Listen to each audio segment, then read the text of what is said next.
Hey there. Oh, hey. Wow. Oh, hey there. Did that one catch you off guard? Yeah, you startled me. I'm sorry. Welcome to History Buffoons. I'm Kate. And I'm Bradley. And I startle easily. That is true. Yeah. Okay, so I'm rather excited because I have a beverage in front of me that I've been wanting for quite some time. Well, we've been wanting it during a podcast because we haven't been able to find it. Yes.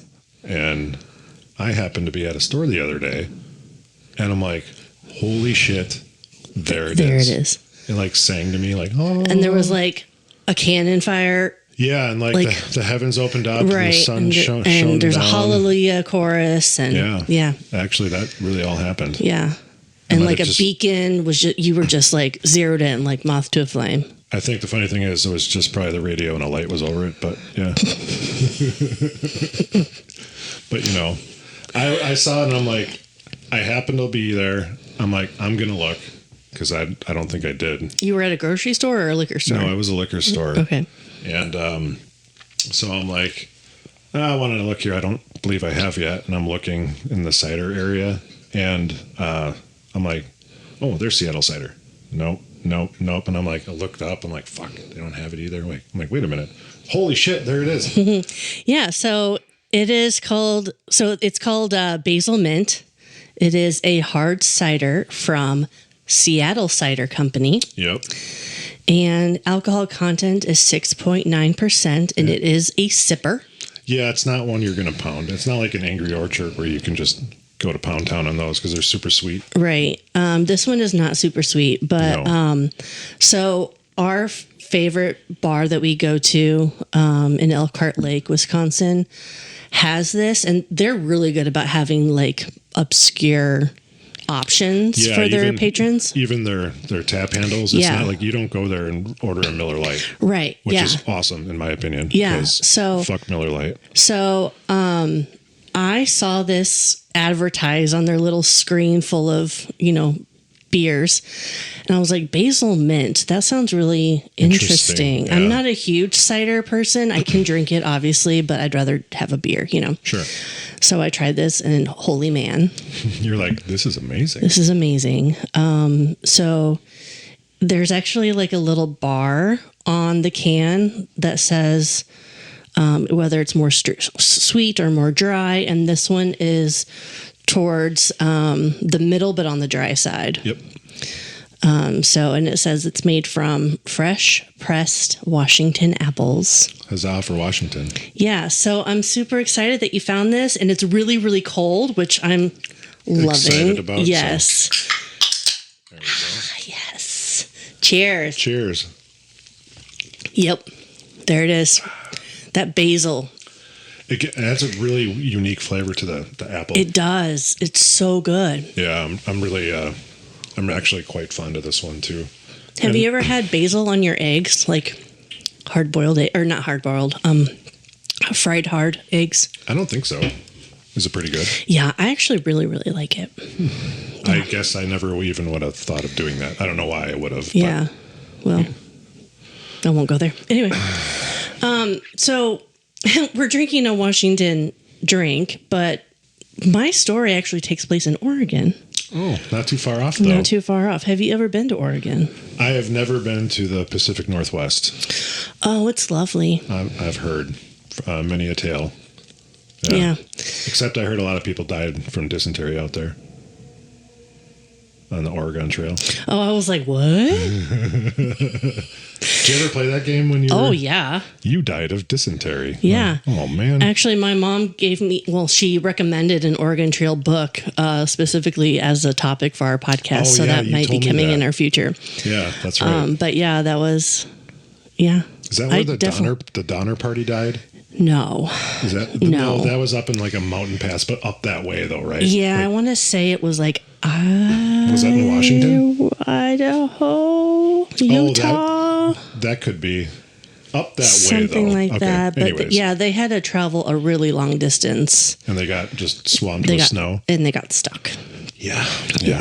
It was tough to travel back in those days. Yeah, a little bit. But, I've been told that I pick some sad stories. You do. So I was encouraged To pick something more and uplifting? challenged to pick up something more uplifting, and Oh I my found God. one. Holy shit. I know. Now I'm really excited. I know. In Oregon, no less. Well, yeah. I didn't know anything was happy there. I'm just kidding. Again, I don't know the state. I'm just really excited not to be depressed after we're done. Yeah. So we're going to go back to World War II. Oh, dear. Because nothing bad happened then. Oh, my word. Okay. We're going to set the stage here. Well, Okay. please do. Okay. So Pearl Harbor was when? I know. Do you? December 7th, 1941. Sure was. And on December 8th, the U.S. joined the war. But what happened on December 6th? Nothing. Just a bad memory. Did the status quo remain the same on December 6th? Oh my God. We're just quoting other podcast episodes now. Let's move on. So there were several underlying reasons for the Pearl Harbor attack. Right. So Japan tried to expand in Asia, trying to control resources and territory. Yep. And that policy led to conflict with the United States, which was interested in maintaining like open trade in the region. Sure. The United States had imposed economic sanctions on Japan in response to its aggression in Asia. Okay. So these sanctions were hurting the Japanese economy, and Japan saw them as a threat. Sure. So Japan had been building up its military in preparation for war. So Oh, lovely. the attack on Pearl Harbor was like a preemptive strike Right. to disable the U.S. public fleet and Correct. give Japan like an advantage. Yeah, correct. Yeah.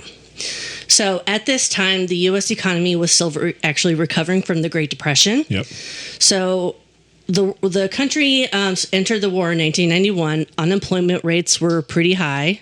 1991. 1941. Why do I keep misspeaking? It's numbers. That's why I don't do numbers very well. You don't math very good. I really don't. I don't year either. So unemployment rates were high in 1941. There it is. And industries were struggling. Mm-hmm. However, the war effort provided a significant boost. Yeah, the war pretty much helped us get out of it. Yes, yes. So the Great Depression left millions of Americans jobless, and the war did provide opportunity to put people back to work. Yep. The government spending on military equipment, supplies, and services stimulated growth, and industry shifted from producing consumer goods to producing war materials. Yep. And that led in a surge of manufacturing activity. That's why, like, even have you ever seen one of the, I don't know what you call it, a silver penny from back in the war times, because they needed all the copper for military things, bullets and guns and whatever. I didn't know that. I have a couple of them. They're actually at my parents'. I have a little, not a huge coin collection from back in the day, but I have a few of those. They're actually kind of cool because they're like silver. Yeah. But it was all during the war because they needed the copper. That's awesome. Yeah. So, to ensure fair distribution of resources, the government implemented rationing and price controls, and this helped prevent inflation as well. Okay. So, yes, in essence, the war essentially got America out of the Great Depression. Right. So, the year is 1942, and it was a pivotal year in the Pacific theater of World War II. Yeah. The U.S. and Japan fought a series of major battles with significant implications, of course, for war. Yep. So the most notable battle is Battle of the Coral Sea, which happened early May of 1942. Okay. And this was the first naval battle in history where the opposing forces did not exchange a single shot. Oh, wow. Both sides relied on aircraft carriers to launch airstrikes against each other.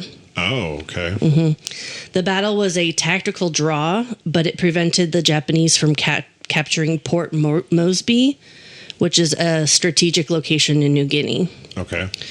There was also the Battle of Midway, which happened in early June of 1942. That's a very popular So movies and shit for about that one. Yeah, I don't think I have seen the Midway. I haven't seen movie. There was like a newer one that came out, in the last, I think, 2, 3, 4 years, whatever. Yeah. Maybe. Yeah. But I know, like, my dad, again, is huge, especially the naval side, because he was in the Navy. Yeah. He loved reading about the Battle of Midway and everything and such. So, did he listen to Juno about the Juno? my dad isn't what you call very technical savvy. Sure. So if we could put it in book form, maybe. I mean, I guess we could. I mean, I could. We could be authors. I could print out the transcript. Yes, you could. So yeah. So the Battle of Midway was a victory for the United States. The Japanese planned to capture Midway Island, which was a U.S. base in the Central Pacific. However, the Navy intercepted Japanese radio transmissions, allowing them to set a trap. Okay. The U.S. launched a surprise air attack on the Japanese fleet, sinking 4 aircraft carriers and crippling the Japanese naval air power in the Pacific. Wow. And then you might recall the Battle of Guadalcanal. Yeah. AKA the first episode that we have done on History Buffoons that is called Juno about the Juno. Juno about the Juno? This one lasted from August 7th, 42 to February 9th, 43. Oh, wow. So just a recap, it was a bloody campaign for control of Guadalcanal, which is in the Solomon Islands. Okay.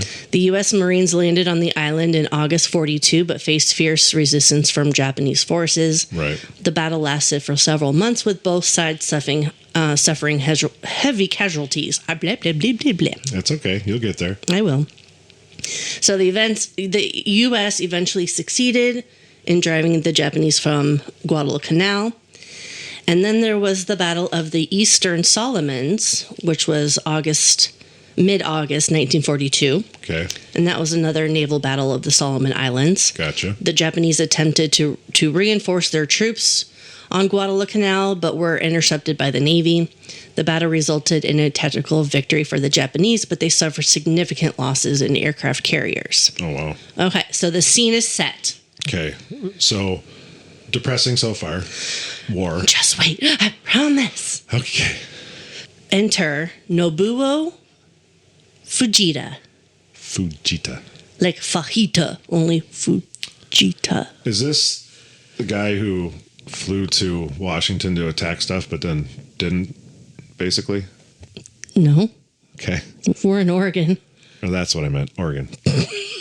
Shut up. We're talking about Washington before, too. I'm allowed to make mistakes. Have you heard yourself so far? Okay, so Nobuo Fujita was born in 1911, and he was a Japanese naval aviator. That was the same year Bob Ivanka was born. 1911, yeah, that's right. And Ronald Reagan. I was right, by the way, when I said that in that episode. Oh. So he was a naval aviary of the Imperial Japanese Navy. So he flew a float plane from a long-range submarine aircraft carrier, the I-25, not to be confused with the Guadalcanal story, the I-26. Yep. I was to say, wait a minute. I was like, I had to do extensive research on. I was like, okay, wait a minute. I have to. I got to double check this. Thing? Well, as soon as you said that, that's what my mind went to. So that's funny. So the Japanese submarines, the I-25 and the I-26, are from the same class. Sure. So they were both Type B submarines, which is a class of medium-sized submarines built by the Imperial Japanese Navy. Okay. The Type B submarines were characterized by their relatively small size, high speed, and good maneuverability. Okay. I knocked out that word like a champ. Maneuverability. Stop saying it, you might fuck it up. Okay. They were primarily used for reconnaissance and patrol duties, although some of them were equipped with torpedoes and offensive purposes. Torpedo tubes. So Nobuo Fujita. There it is. No, it really wasn't. I know. Nobuo Fujita joined the Imperial Japanese Navy in 1932.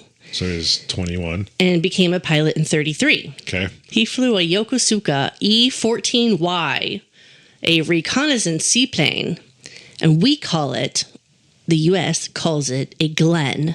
A Glen? Mm-hmm. Okay. So just like hurricanes, and named after men and women's names, in World War II, Allied names for Japanese aircraft were given names to help identify them. Oh, I did not know that. That's kind of a neat tidbit. So men's names were fighter aircraft. Okay.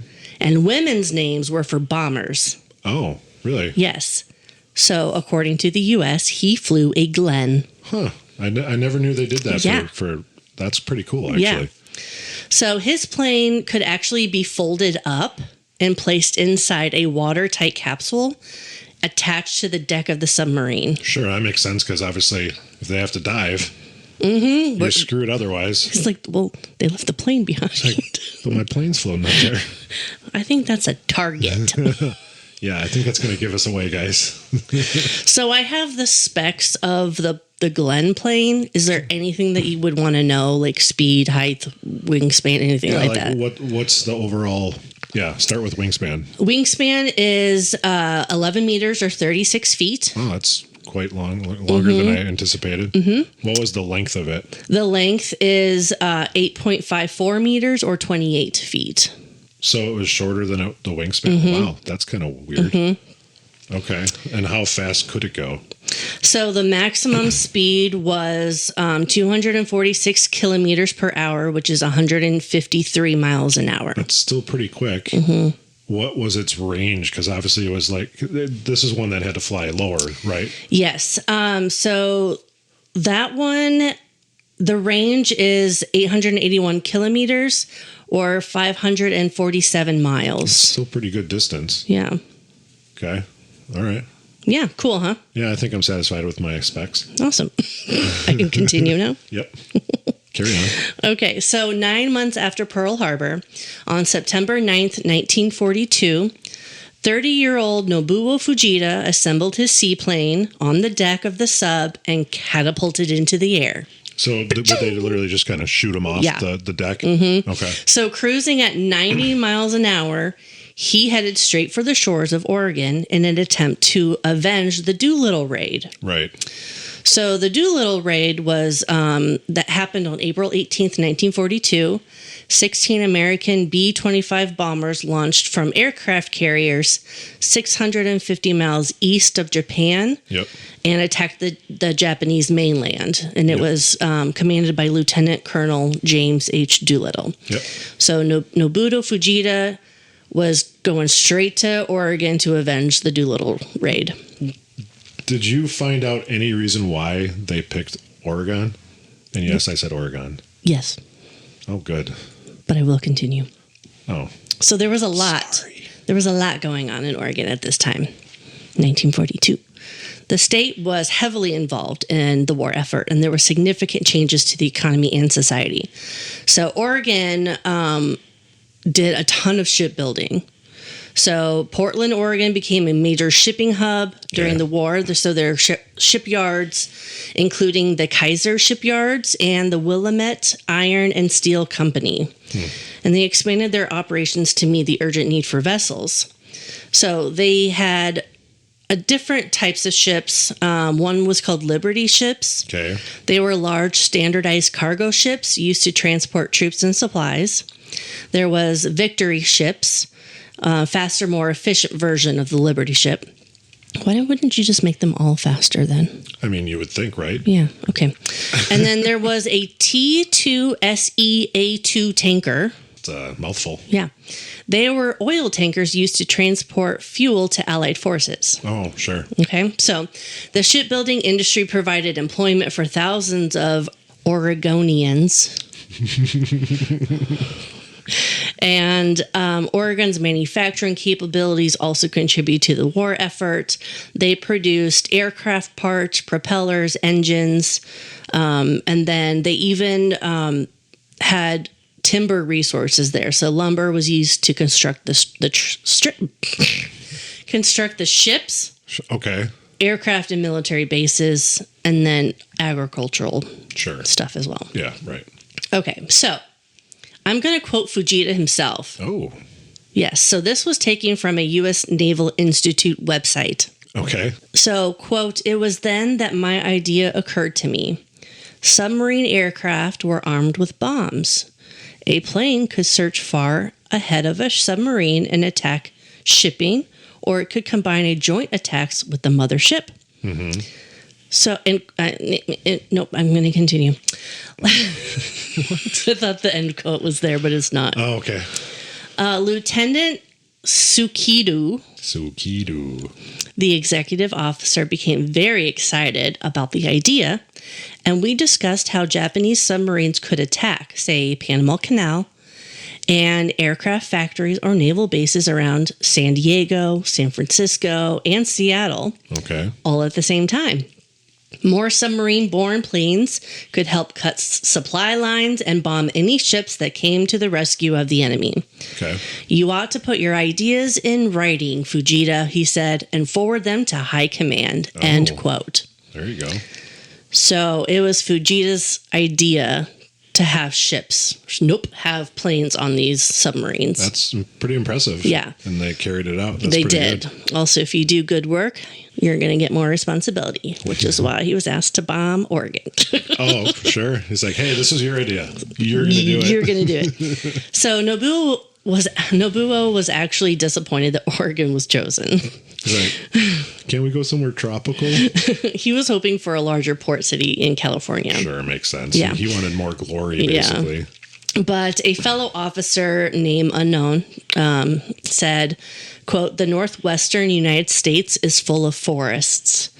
Once a blaze gets started in the deep woods, it is very difficult to stop. Sure. Sometimes whole towns are destroyed. If we were to bomb some of these forests, it would put the enemy in too much trouble. It might even cause large-scale panic once residents knew Japan could reach out and bomb their factories and homes from 5,000 miles away." End quote. Okay. That was also from the U.S. Naval Institute website. Gotcha. So with his flight suit on, he clipped a piece of his hair and his finger clippings. Okay. Fingernail clippings. That's more accurate. I knew what you meant, but thank you for clarifying. And then he put those things in a really small tin box. And if he weren't to return, that box would be given to his wife for burial. Oh, well, so he at least had something of him, I guess. Exactly. Okay. Exactly. Sure. So Nobuo unfolded his plane and loaded it with incendiary bombs. Yep. Mm-hmm. Makes sense. So these bombs contained a mixture of magnesium and thermite and were designed to create intense heat and molten metal, which would penetrate structures and start fires. Sure. No, I mean, that's pretty much what they were going for. Burn down the Pacific Northwest. Yeah. So his target was the forest surrounding Mount Emily. Okay. It's about 6,000 feet above sea level. Was Mount Emily named after someone named Emily? I didn't look that part up. That was not part of my research. Carry on. But it was just west of the coastal town of Brookings, and it's literally just over the California border. Oh, so it's pretty far south then? It is, yeah. It's very, yeah. It's in the very tippy top or tippy bottom corner. Tippy bottom corner. The bottom left corner. The one. You know, the tippy bottom. Maybe that's the episode title. Tippy bottom. Tippy bottom corner. Anyways, sorry, carry on. So he dropped 2 bombs within 5 or 6 miles of each other. Both exploded, and Nobuo raced back to the sub, avoiding 2 merchant ships off the coast. Oh. So it just so happened that the night before, it had rained in Oregon. Aha. And the bombs were essentially useless. Because it was wet, damp. Mm-hmm. Can't ignite that. Mm-hmm. One of them did start a small fire, but several men of the U.S. Forest Service in Outlook Towers say they saw the smoke and were able to extinguish it. Wow. Mm-hmm. That did not go as planned for them. Approximately 60 pounds of fragments, including the nose of the bomb, were found at the site, and they were turned over to the U.S. Army. Wow, okay. Mm-hmm. So Nobuo went back to the I-25, and they were spotted by the Army Air Force. So the sub dove underwater to be undetected, and they continued to lay on the ocean floor for 20 days. Ugh. Yeah. That sucks. When they resurfaced on September 29th, Nobuo again took off for the Oregon coast with 2 more incendiary bombs. Did they check the weather first? I don't know. I don't know if they knew why, or even if the fire did go up in blaze, you know? They probably had no idea. It's possible. Why did this not work? Yeah, they're under the ocean at this point. Well, yeah, and so wow, that's funny though. Yeah. So these two other incendiary bombs, the U.S. didn't even notice them because they did nothing. Right. So on their way home to Japan, the submarine torpedoed and sank the sank the SS Camden. Okay. And SS Larry Doheny, which were both tankers. Gotcha. The I-25 also sank the Soviet submarine L-16, which was in transit between Dutch Harbor, Alaska, and San Francisco. It was actually mistaken for a American submarine. Oh, sure. As Japan and the USSR were not in the war, against each other at this time. Right. So the USSR did see this as a threat, but it wasn't until 1945 that the two fought in the war. Sure. So the two attacks on Oregon in September 1942 were the only enemy aircraft bombings of the contiguous United States. Correct, yeah. So they did bomb the Aleutian Islands, I think, which is like that little tail of Alaska. Right. But it was also islands. And yes. we don't consider that part of the yes. part of the states. Plus, obviously, contiguous. Pearl Harbor, of course. Exactly. So Nobuo continued as a pilot, primarily serving in reconnaissance duties, and he was promoted for his skills. He transferred to a Naval Air Corps, and he taught seaplane training, and later joined a mainland air defense unit. Okay. He also offered to join the Kamikaze Special Attack Force. Why? You know what they do, right? So he was preparing to take part in an attack. He was training with kamikaze people, but due to poor visibility at sea and the difficulty with the inexperienced pilot, he actually did not perform any missions. Well, clearly. Yeah. So during the end of the war, in late August 1943, off the coast of Vanuatu, which is near Australia, the crew of the USS Patterson detected sonar from a large Japanese submarine lurking nearby. Okay. Da-dum, da-dum, da-dum, da-dum. Okay. Wait, so they saw Jaws? The destroyer launched an attack, unleashing a barrage of depth charges that illuminated the dark waters beneath them. And they just see a silhouette of a submarine? That would be so cool. That's like a cartoon or something. Yeah. But in case you don't know, because I didn't, a depth charge is an underwater explosive device used to attack submarines. Correct. So it's typically dropped from a ship or aircraft and is designed to detonate at a specific depth beneath the surface of the water. Hence the name depth charge. Yes. So when a depth charge explodes, it creates a shock wave that can damage or destroy a submarine. Yep. Depth charges were widely used during World War II to combat the submarine threat. Yeah, because they were pretty prevalent in World War II. So a massive underwater explosion signaled the USS Patterson's success. The I-25, once a formidable threat, was never heard from again. Sunk to the bottom of the ocean. Sure did. And where was this again? Sorry. This was off of Australia. Okay. So fast forward 20 years. Oh, dear. I think I just had a stroke. 1962. Okay. Oregon was about to have their annual Azalea Festival. Who doesn't have an Azalea Festival these days? Starting in 1939, each Memorial Day, quote, this event includes a Friday night dance party in Azalea Park. Oh, there you go. Saturday morning Azalea Festival parade in downtown Brookings. Nice. Street market fair. And Azalea Park concerts. Enjoy Memorial Day weekend on the coast and come join the fun, end quote. Did you get that from like an actual flyer from back in the day? It was on their website. Nice. I mean, it sounds like a flyer you would see up on on a billboard, or not a billboard, but like a store or something. Yeah, it was on their website. That's awesome. Because they still do the Azalea Festival. That's fantastic. So, as president of the local Junior Chamber of Commerce of Brookings, Bill McChesney, and the rest of the JCs, they came up with a plan over a couple of beers. Of course. Let's invite Nobuo Fujita to the festival as a sign of goodwill. Just leave your incendiaries at home. Exactly. They're like, yeah, that's a great idea. Let's go tell the world. Huh. Well, the Brookings residents were a little divided over Fujita's visit. Can you blame some of the people, though? No, be like, okay, no, that is such a good gesture, it's peace ties. Yeah. And then the other was like, dude, you bombed our forests. You tried to burn our shit down. So a local op-ed was printed. Yep. And it criticized Fujita's wartime actions, and the editorial garnered significant support. Sure. So many residents, especially veterans who fought in the Pacific Theater, expressed strong opposition. Yep. The controversy escalated to heated discussions within the community. Okay.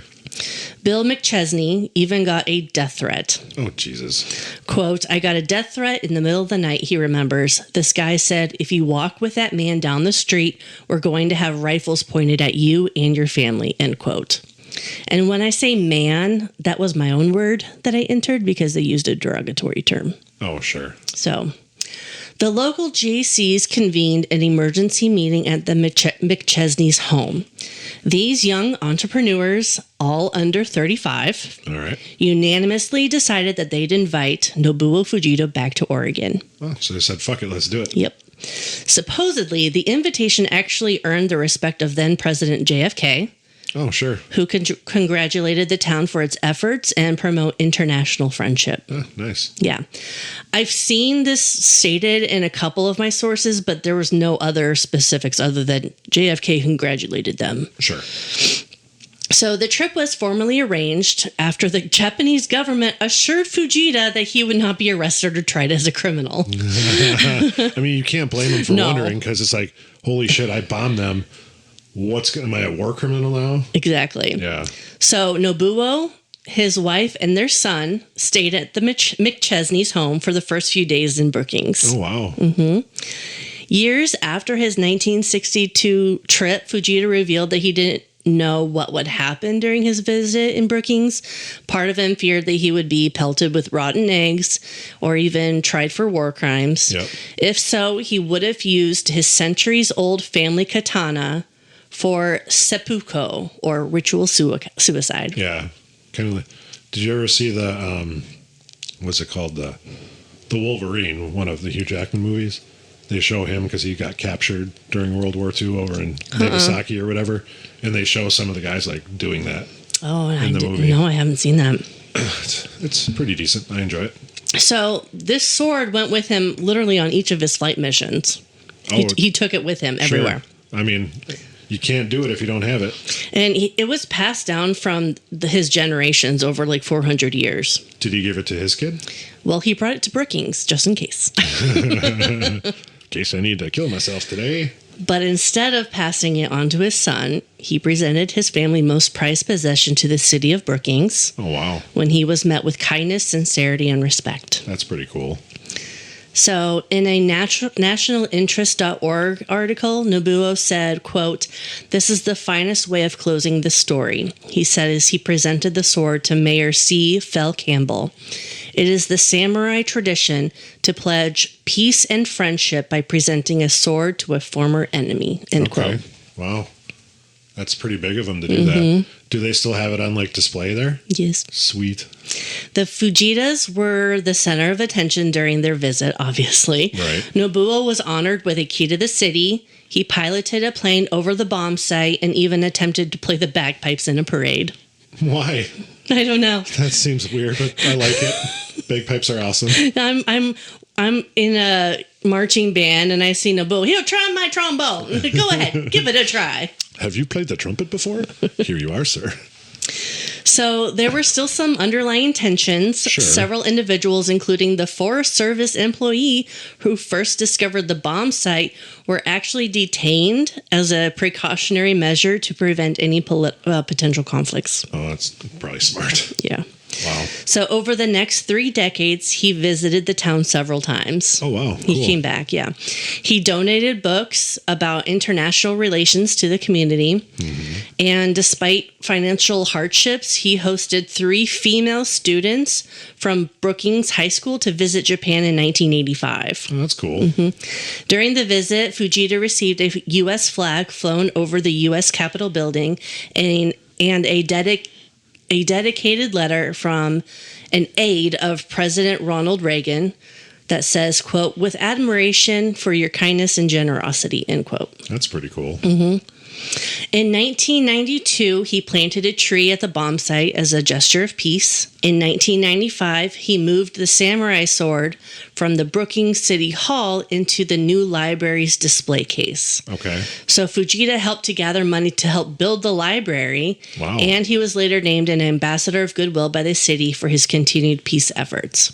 His sword is still on display there. That's pretty cool. Mm-hmm. So you said a library. It is a library. That's cool. Mm-hmm. Nice.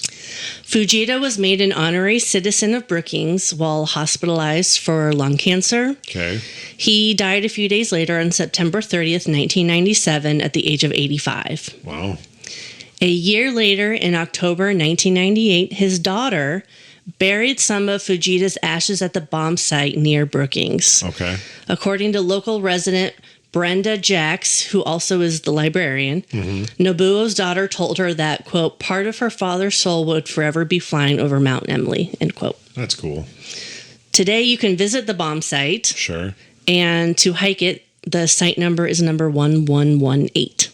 1118. Mm-hmm. All right. And that is the story, the happy story of Nobuo Fujita, the only person who managed to bomb the contiguous, what a word, contiguous U.S., who was invited back and honored in a true gesture of international friendship. That's pretty cool. Yeah. Because you don't, obviously, especially with war stuff, a lot of people, and then clearly there still was some that just were like, no, fuck that guy.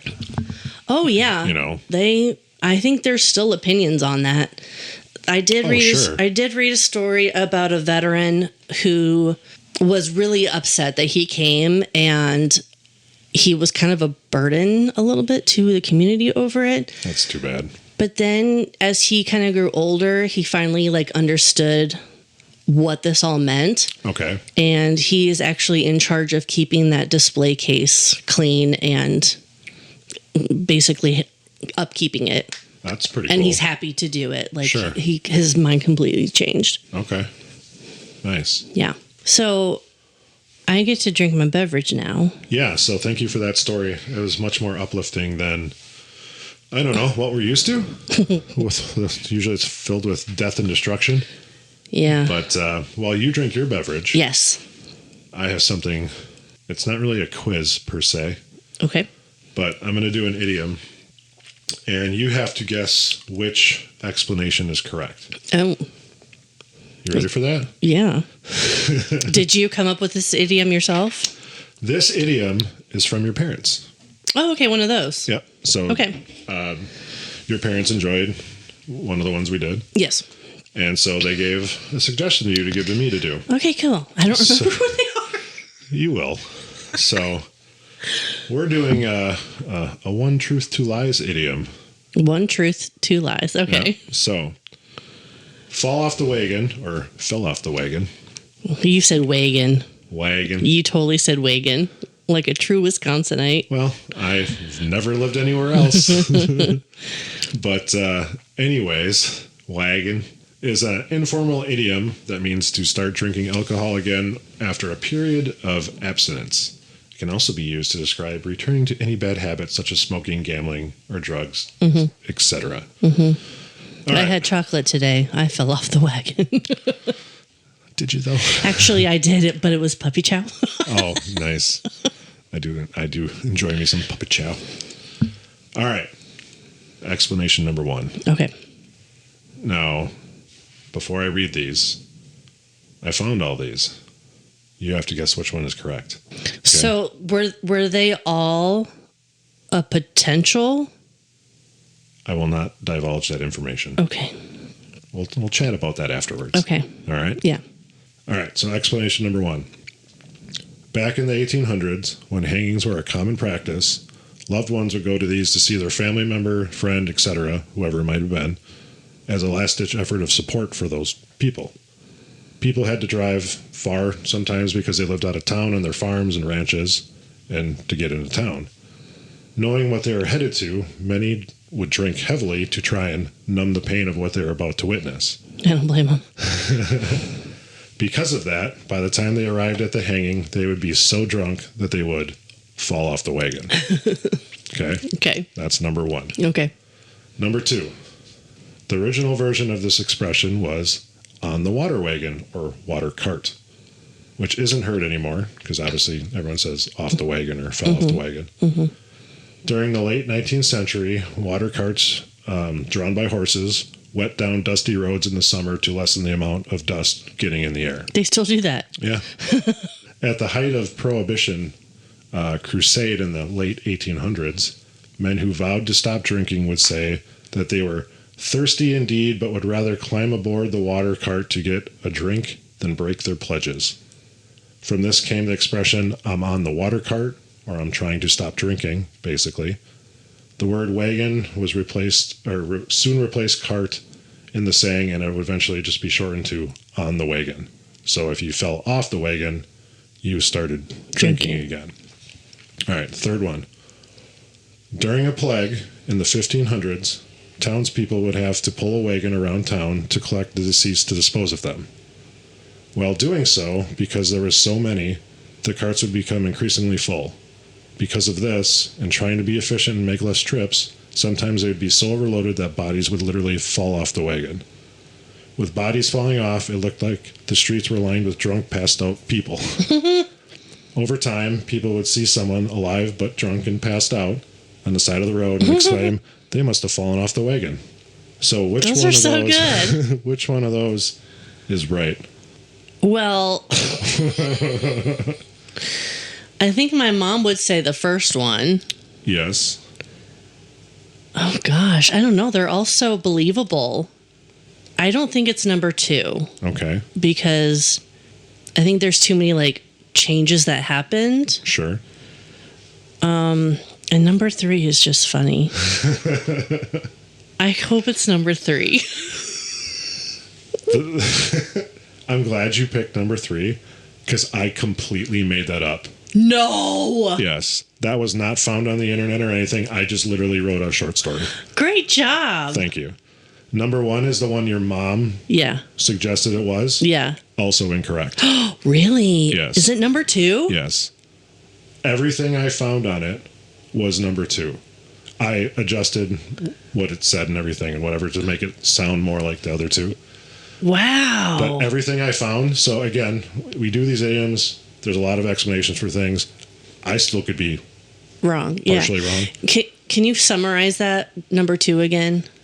Basically, they had water carts going through the streets. People were pledging not to drink. So he's like, I would rather jump up on this water cart and drink the water than drink booze, is basically what they're saying. Mm-hmm. So they were on the wagon drinking the water instead of in a tavern drinking alcohol, basically. Mm-hmm.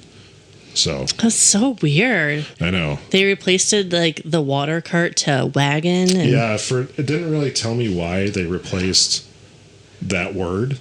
It just maybe water carts eventually became water wagons. And that's very possible. Yeah. But either way, everything I could find was number two is correct. That is crazy.